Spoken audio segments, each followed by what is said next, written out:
Soyez abondamment bénis, amis téléspectateurs de Qui enverrai-je.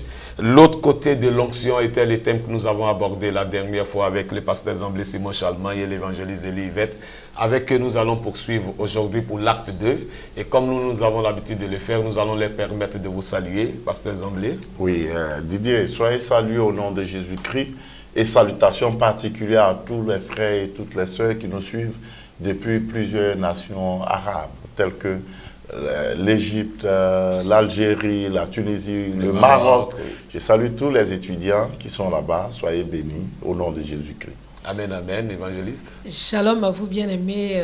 Je vous souhaite la paix dans vos demeures respectives, dans votre ministère et dans toutes vos activités, dans le nom de Jésus.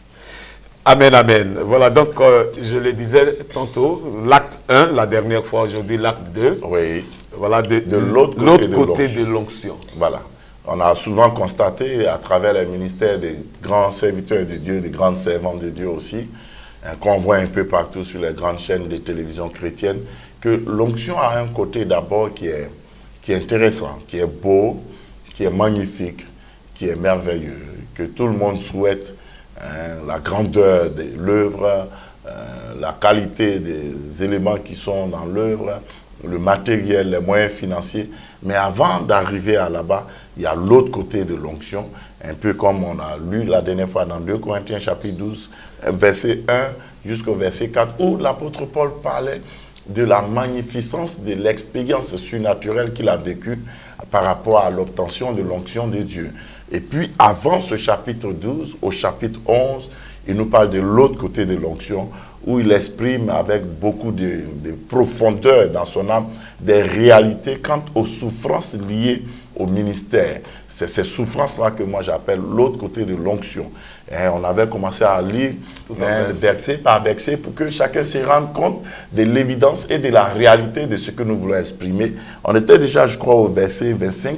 Donc 2 Corinthiens chapitre 11, verset 25. On va repartir sur le verset 25. Le verset 25 dit ceci. 3 fois j'ai été battu de verge. Oui. 1 fois j'ai été lapidé. Oui. 3 fois j'ai fait naufrage. J'ai passé 1 jour et 1 nuit dans l'abîme. Voilà. C'est-à-dire la dernière partie de cette histoire de 3 fois.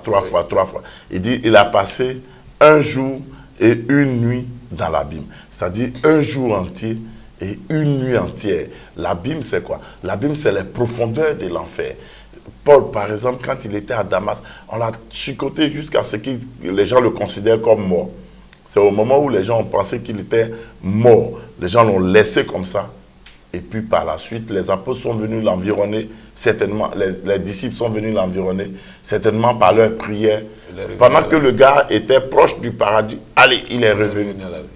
Il a passé 1 jour dans la vie, dans les profondeurs de l'enfer, dans le quartier général de la mort, ce que le psalmiste appelle la vallée de l'ombre de la mort. C'est-à-dire que tu es au fait même de la mort. Il a été là-bas. Quand tu veux dégager l'onction, là, c'est des choses comme ça que tu vas traverser. Est-ce un principe pour tous ceux qui veulent grandir? Oui, c'est un principe. Ça, là, il faut que je regarde tout droit à l'écran pour dire non. Ça, c'est un principe. Quand on dit c'est un principe, ça dit c'est une loi spirituelle à laquelle tout chrétien qui veut aller dans le sommet du ministère sera exposé. Vous n'allez pas rencontrer un serviteur de Dieu qui vient dire « Eh non, Dieu est bon pour moi, depuis que moi je suis converti, je n'ai pas de problème. Matin, je mange hamburger, à midi, je mange des pâtes, le soir, je mange omelette, je bois du lait caillé, ma femme aime faire des jumeaux chaque 2 ans, j'ai 10 voitures et tant, et que j'ai vraiment pas de problème. Dans mon sommeil, je dors paisiblement, je vois des anges, je vois l'archange Michael, l'archange Gabriel. » Il faut lui demander s'il a vraiment accepté Jésus. Parce que dans les faits, c'est quoi? Dans les faits, c'est que le jour où vous acceptez Jésus, il y a une conférence nationale ou bien une convention nationale dans le royaume des Satan. Voilà. Et puis l'ordre du jour, c'est ton nom. Hein? Esmel Didier Acro Stanislas. On dit que... Pasteur Zamblé Simon Chalmagne. Non, quand il a parlé, on va faire encore convention sur moi. Mais on dit, les démons la disent, il a fait quoi? On dit non, il dit qu'il n'est plus avec nous les démons, c'est qu'il est contre nous. On dit, ah bon, quelles sont les résolutions? Partout où le voyez, combattez-le. Et les recommandations, on dit cherchez-le dans tous les quartiers. Mais c'est ça la réalité. Vous vous souvenez de l'épisode des 7 fils de Séva où ils sont allés chasser le démon? Le démon dit quoi? Jésus, on sait qui il est. Paul, on le connaît. Ce sont les démons qui parlent. Ça veut dire qu'il est un wanted en enfer. Et quand il est un wanted en enfer, l'enfer va tout faire pour t'avoir. Et Paul dit ici, il a passé un jour entier et une nuit entière dans les abîmes, dans les profondeurs de la mort. On va continuer un peu. Parce qu'il y en a, tu vois, Didier, dès qu'ils sont malades, ils croient que Dieu fera toujours un miracle. Non, non, non. Il y a des moments où Dieu fait un miracle, c'est vrai. Mais il y a des moments où il va te laisser porter ta maladie. Tu peux être un grand serviteur de Dieu. J'ai lu un point de certains serviteurs de Dieu, j'ai été effrayé. Il semble que John Coe, c'était un des grands serviteurs de Dieu qui priait pour beaucoup de paralytiques. Lui, il a fini dans le fauteuil roulant. Semou a été celui qui a apporté l'un des plus grands réveils dans toute l'histoire des réveils, avec l'histoire du réveil d'Azusa Street. Mais on dit, lui, il a mal fini, il a fini dans des conditions pénibles. Beaucoup de personnes qui ont vécu l'extraordinaire ont eu une fin extraordinaire, mais pas l'extraordinaire magnifique, mais l'extraordinaire déshonorant. Ils étaient toujours attachés au Seigneur. Toujours. Ils sont morts dans le Seigneur. Mais les problèmes les ont emportés. La maladie, les handicaps les ont emportés. Bon, c'est ce qu'il essaie d'expliquer. Je voudrais savoir, ils étaient à la fin de leur mission terrestre. Oui. Bon. Mais lui, il a prié pour plus de 100 paralytiques. Lui, il est mort dans le fauteuil roulant. C'est anachronique. C'est pas normal, c'est pas logique. Quelque part, quelqu'un pourrait dire, mais lui, pouvait-il prier pour les paralytiques et il ne peut pas prier pour lui-même? N'est-ce pas un peu ce que les gens ont dit à Jésus sur la croix? Mais lui qui ressuscite les morts, descend. Si tu descends, nous là, en croix. Il n'était pas prêt. Également est mort de maladie. C'est tout donné. Ses os même ont ressuscité. Ses os ressuscitent mort, mais ses os ne le ressuscitent pas lui-même. La maladie l'a emporté. Et quand il lit le texte, la maladie n'a pas fait 2 jours, 3 jours. Le texte exprime le fait que la maladie a perduré dans son corps. Dieu est un mystère, ce sont les mystères de Dieu. C'est pourquoi tu ne peux pas regarder tes problèmes et puis abandonner le ministère. Les problèmes font partie du ministère. Les problèmes constituent le socle de la gloire qu'on recherche, nous tous. Nous tous, on vient en mission où on te dit, tu as mangé placali hier, il y avait sauce graine dedans, il y avait tant. Et puis on est émerveillé. Oui, mais pour arriver à ce niveau-là, il y a un prix à payer. C'est ce qu'on essaie d'expliquer. Parce que Didier, tu vois, non? Nous, aujourd'hui, à travers la télé, la Voix Sainte, on est suivis dans le monde entier. Nous, ici en Côte d'Ivoire, nous, on a la liberté de culte et autres. Il y a des nations où les gens nous suivent par Internet. Même par Internet, ils sont obligés de se cacher pour suivre l'émission. Parce que leur réalité est autre que la nôtre. Mais est-ce pour autant qu'ils vont se décourager? Ceux qui sont, par exemple, dans des nations où l'évangile est persécuté, ils n'ont pas choisi de naître là-bas. C'est Dieu même qui a choisi qu'ils naissent. Comme Dieu connaît chacun aussi, c'est pourquoi il vous a mis là-bas. Mais ne vous découragez pas. Il sait que vous avez la foi pour tenir. Et c'est à travers cette émission, c'est ce qu'on veut vous dire. Que les souffrances que vous endurez, Dieu, il est avec vous. Même si la douleur est aussi avec vous, concentrez-vous. Si la douleur ne passe pas, Dieu, lui, est avec vous. N'abandonnez pas le travail. Il faut continuer. Un soldat ne recule pas. Oui. C'est quand la guerre est ample et profonde que le soldat montre sa bravoure. Et quand il sort de là, il sera couronné. Le ciel sera un lieu de surprise. Parce qu'il y en a qui ont vécu ce genre de souffrance et qui ont persévéré dans l'œuvre. Ils seront mieux couronnés que plusieurs. Qu'on voit dans les grands écrans, en train de jouer les stars et les vedettes partout. On va revenir au verset. C'est des textes que souvent, quand les gens arrivent, ils sautent là-dessus. On est là pour vous aider.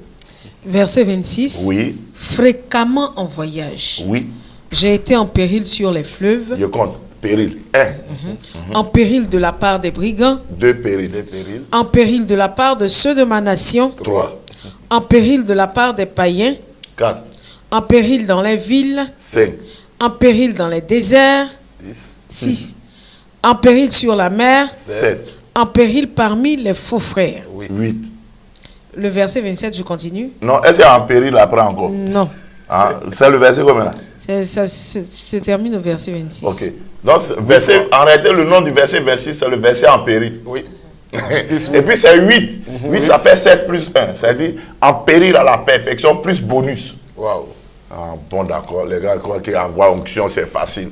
Que non, je veux les miracles paralytiques. Et quand il dit en péril, il aurait pu déjà mourir la première fois. Oui, Deuxième, il échappe. Exprès, paye le travail là. Et puis deuxième vient. Les anges viennent encore plus le consoler. Que Ato, ça va aller, ça va aller. Il y a l'autre en péril qui arrive. Est-ce que c'est pas parce que Paul a été l'un des grands persécuteurs des chrétiens que, bon, tout ça lui arrive? Non, on ne peut pas dire ça. Il y en a qui ont payé. Ponce Pilate, qu'est-ce qui lui est arrivé? Lui, il a tué Jésus. Il n'était pas serviteur de Dieu. Lui, il n'était pas serviteur de Dieu. Oui, ça c'est vrai. C'est-à-dire, par exemple, Ponce Pilate, comme lui n'est même pas serviteur de Dieu, lui devait mourir même très tôt même, et puis mal. Lui, son en péril devait être 12. Maintenant, Paul au moins, il a accepté Jésus. Donc, pour lui, là même, on devait diminuer ses en péril. Parce que, tu vois, dans l'histoire de l'Église, il s'est démontré que l'Église est passée souvent par ce qu'on appelle le feu de la persécution. Et c'est des étapes que les chrétiens sautent, les chrétiens de notre temps sautent expressément, parce qu'ils ne sont pas prêts à accepter ça. Et si on n'ouvre pas les yeux des frères et sœurs là-dessus, le jour où un va vivre ce genre d'expérience, il va croire que Dieu n'est plus à lui. Il y en a qui ont été pires que Paul dans la persécution. Mais dès qu'ils ont accepté Jésus, ils sont connus une vie pas trop tranquille, mais un peu plus tranquille que pour... Pierre a régné Jésus 3 fois. Lui, pourquoi on ne fait pas au moins 3 en péril sur lui? Tu vois, non? Donc, ce sont des réalités. Surtout quand tu veux aller dans une certaine dimension du ministère, il faut t'attendre à ça. Souvenez-vous que là où se trouve le miel, c'est là-bas que se trouve quoi? Les abeilles. Les abeilles, ça pique. Oui. Le miel est doux. Oui. C'est l'autre côté de l'onction qui est abeille. C'est ça qui est en péril aussi. Et regardez dans le texte, Yvette, reprenons les en péril là. Fréquemment au voyage, oui, j'ai été en péril sur les fleuves. Il est en train d'aller évangéliser, c'est pas pour aller passer des congés avec son épouse. Et, bon, sa femme n'était plus. Mais ce n'était pas pour aller passer des congés. Il s'en va en voyage pour évangéliser. Là-bas encore, il a failli mourir. En péril de la part des brigands. Il est en train de voyager pour aller évangéliser. Ce sont les brigands qui l'attrapent. Peut-être même les microbes étaient dedans. En fait, les microbes, c'est une catégorie de brigands qui existe seulement en Côte d'Ivoire. Je salue tous les parents d'Agamé à Bobo. Soyez fortifiés. C'est à cause de vous, affaire d'en péril, parmi les brigands sortis ici. Oui.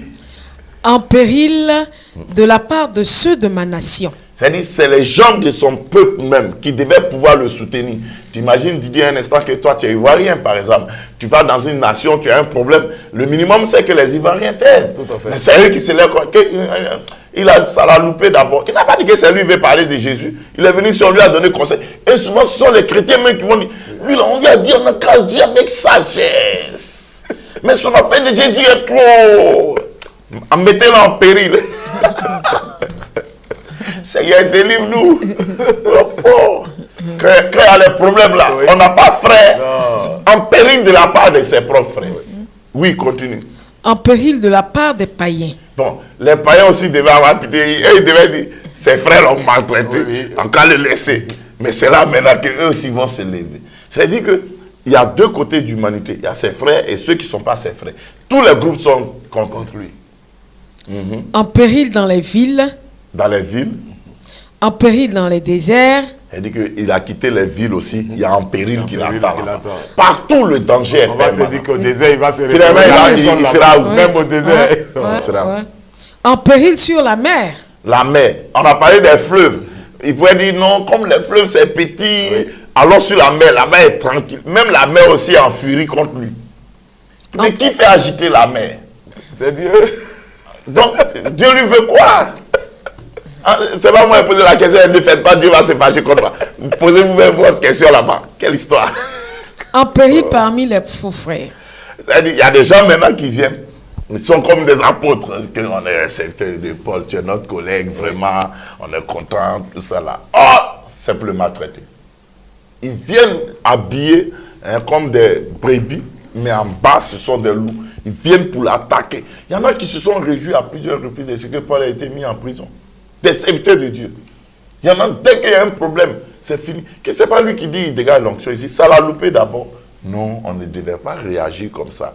Mais ça fait partie du ministère. il y en a qui croient que quand Dieu va les utiliser de façon extraordinaire, c'est là que tout le monde va les acclamer. Ce n'est pas vrai.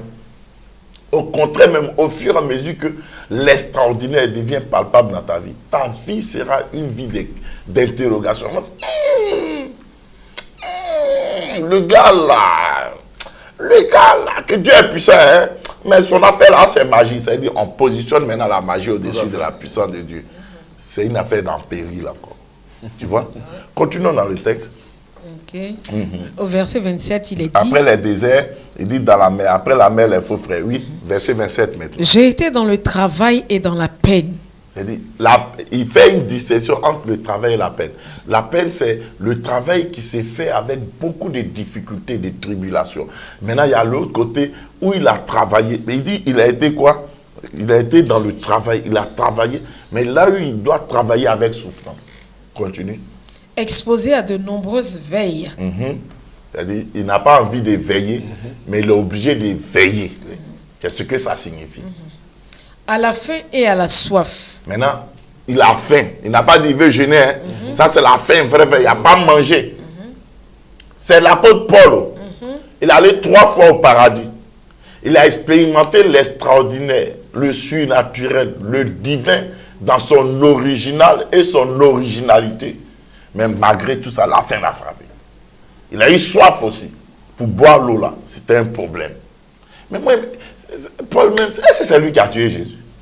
Il y a des Pauls qui vivent actuellement, qui nous suivent.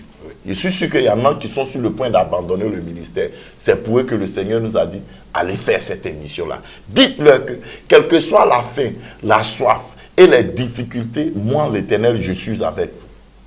Et si Jésus est avec toi, qui sera contre toi? Personne. Même si tu as faim. À des jeûnes multipliés. L'autre côté, il a faim. Maintenant, il y a là où il dit, il va jeûner. Et quand il parle de jeûne multiplié, il veut dire quoi? Parce qu'il y a des moments, quand tu jeûnes, Dieu peut t'aider à ne pas sentir.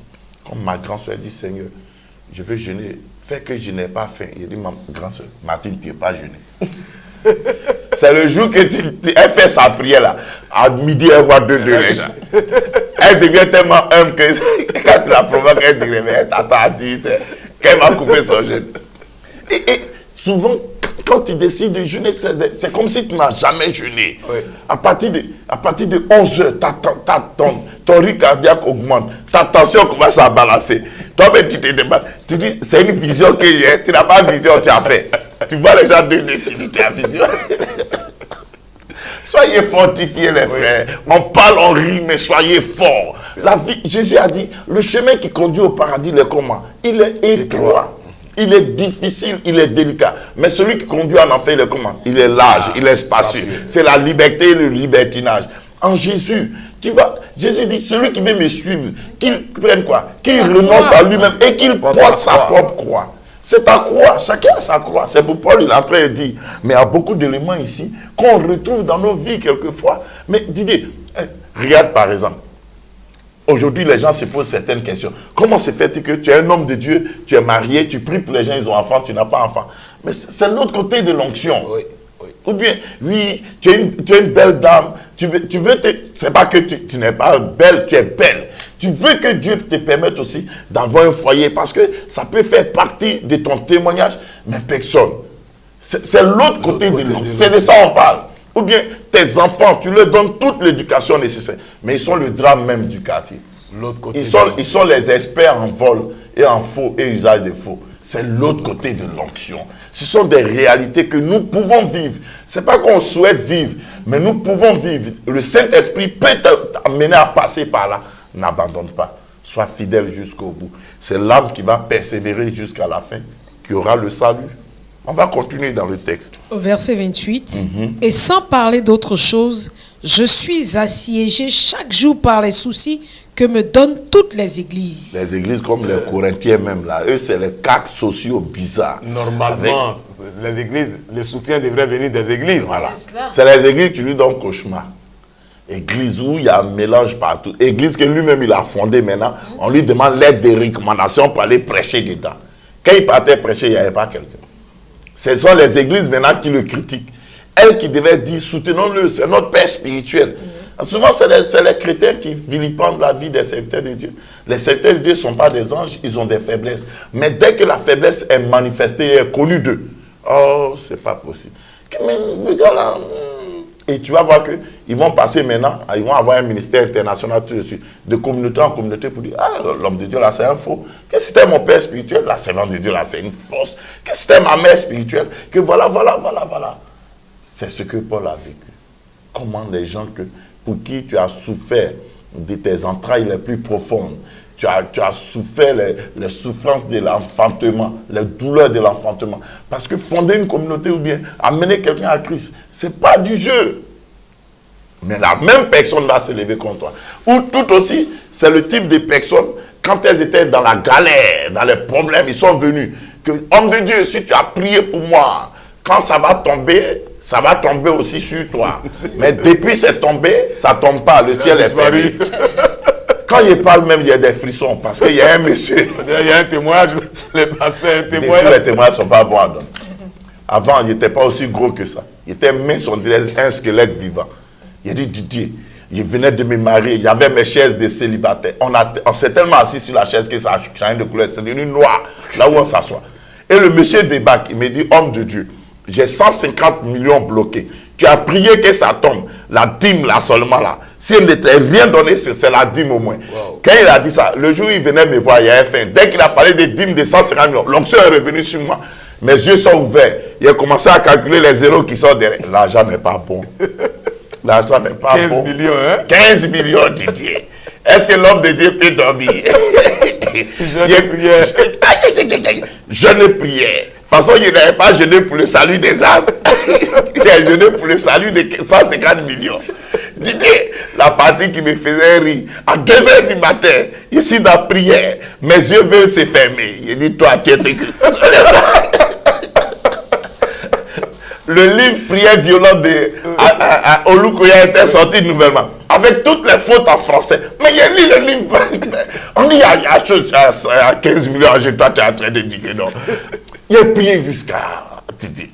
La veille, le monsieur revient à la maison. Il dit, pasteur, ta télé que tu vois, ma télé de célibataire, là, une vieille télé, vilaine façon. Là. Il dit, télé que tu vois là, tu ne vois plus ça. Il faut voir écran placement. J'avais envie de casser la télé pour dire, toi, depuis là, tu fais quoi ici? Il dit, tes fauteuils là, tes chaises, c'est un bas fauteuil, tes chaises là, il ne faut plus voir. Tu dis, j'ai prié. Il dit, pasteur, c'est demain à 9 h. Il n'est pas dormi la nuit. Tous les... Il doit un peu, il ne faut pas 9 h avait dépassé. Tu dis, demain arrivé, 9 h, pas d'appel. 10 h, pas d'appel. 11 h, pas d'appel. Il s'est à 17 h, il dit non, comme bon, la circulation des fois, 21 h, pas d'appel. Le frère, je l'ai vu 2 ans après, il n'est pas reconnu. C'est de ça que Paul parle ici. Comment l'église qui doit le soutenir, c'est l'église maintenant qui l'abandonne. Oui, Yvette, allons-y. Et sans parler d'autres choses, je suis assiégée chaque jour par les soucis que me donnent toutes les églises. Oui. Qui est faible que je ne sois faible? Qui a un problème, c'est son problème. Il porte le fardeau, oui. Qui vient à tomber que je ne brûle? Si quelqu'un a eu à faire une mauvaise action ou bien à poser un acte de péché, ça le touche au fond de lui-même. S'il faut se glorifier, c'est de ma faiblesse que je me glorifierai. Oui. Dieu qui est le Père du Seigneur Jésus et qui est béni éternellement, sait que je ne mens point. Oui. C'est-à-dire que tout ce qu'il est en train de dire là, il prend Dieu à témoin pour dire que ce que j'ai dit, ce sont des choses que j'ai vécues. Oui. À Damas, le gouverneur du roi Arétas faisait garder la ville des Damascéniens pour se saisir de moi. Mais on me descendit par une fenêtre dans une corbeille le long de la muraille et j'échappais de leurs mains. Elle dit, à cause de lui, ils ont alerté toute la ville pour dire, c'est un wanted. Si vous le voyez quelque part, attrapez-le. Et ils ont fait garder la ville par des soldats.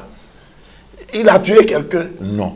Parce qu'il a décidé d'aller prêcher l'évangile. L'évangile que lui-même il combattait. Normalement, s'il y a quelqu'un qu'on devait encourager, on devait dire que c'est lui. Tout à fait. Pour dire que comme il combattait, et puis maintenant il soutient, c'est que c'est Dieu. Mais non! Non, Satan n'entend pas ça de cette oreille-là. Au contraire même, jusqu'au point où on a obligé, lui, un apôtre, quelqu'un qui a toute l'onction, on le met dans chose, dans Corbeil. Corbeil. Il a fallu du corbeil d'offrande. C'est pas corbeil d'offrande, hein. On le dit, hey, Seigneur, ta grâce. On le met dans corbeil, c'est pas ascenseur, hein, Ouais. dans corbeil. Et puis on le fait descendre doucement, doucement, doucement. Oh, les murs d'avant, là, il y a des petits cailloux, ils sont impolis, de toute façon, eux, ils sont dehors. Donc quand on descend sa tête, il ne peut pas crier parce que tu es recherché.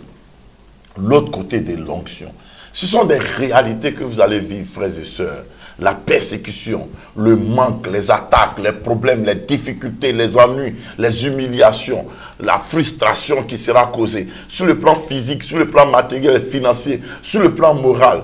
Ton époux peut te chasser, ta famille peut t'abandonner. Mais souvenez-vous que Jésus a dit, c'est celui qui va persévérer jusqu'à la fin qui aura la victoire. Donc il faut persévérer. Aujourd'hui est difficile, aujourd'hui est compliqué, aujourd'hui est comme une tempête. Mais la tempête annonce une pluie de victoire. Amen. Il faut croire jusqu'au bout.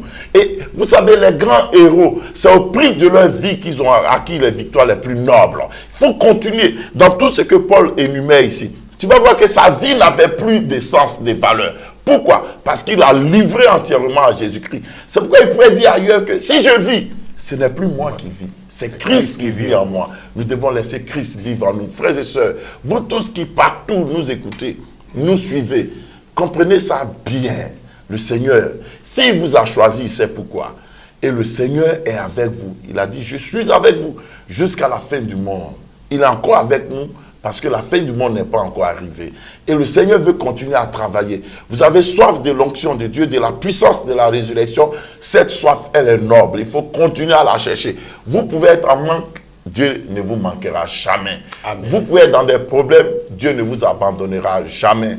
Dans son silence, il demeure avec vous. Soyez fortifiés, soyez encouragés. Relevez-vous, même si vous avez commis le péché le plus ignoble.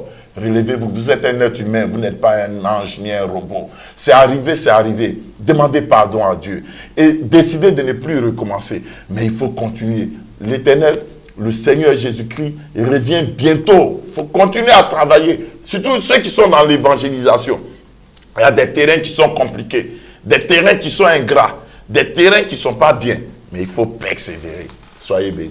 Amen, amen. L'autre côté de l'onction était donc les thèmes que nous avons vus avec le pasteur Zamblé Simon Chalmagne et l'évangéliste Zélie Yvette. Merci à vous tous qui avez suivi cette émission. Que Dieu vous bénisse. Et à la Didier, prochaine. pardon, en une minute, ils peuvent nous suivre sur Internet, non? Tout à fait. Vous Sur pouvez notre page Facebook. Cellule classique, vous tapez cellule classique sur Facebook et vous pourrez donc suivre toutes nos Si vous avez des émissions. questions aussi. Voilà. Vous pouvez donc nous appeler, nous joindre, nous répondre. Bon, nous envoyez vos questions et nous ferons fort de vous répondre. Que Dieu vous bénisse et à la prochaine. Voilà.